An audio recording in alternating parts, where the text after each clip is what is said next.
নমস্কার। আলফা বুলসের আজকের ভিডিওতে সবাইকে স্বাগত জানাই। গতকাল আমেরিকার প্রেসিডেন্ট ডোনাল্ড ট্রাম্প আমাদের দেশ থেকে তাদের দেশে পণ্য রফতানিতে একটি বিশেষ ধরনের ট্যাক্স আরোপ করেছেন, যার ফলে ভারতের মার্কেট এমনকি তাদের মার্কেটও বেশ কিছুটা ক্ষতিগ্রস্ত হয়েছে।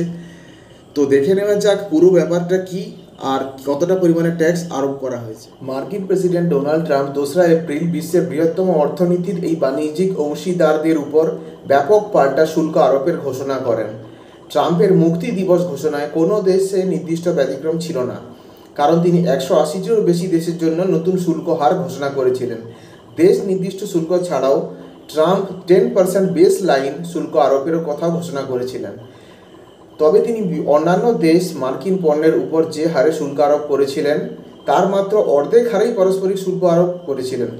তবুও এটি বাজারকে অস্থির করার জন্য যথেষ্ট ছিল, কারণ শুল্ক ঘোষণার পরেও ডাও জোন্সের ফিউচার্স 1.5%-এরও বেশি পড়ে যায়।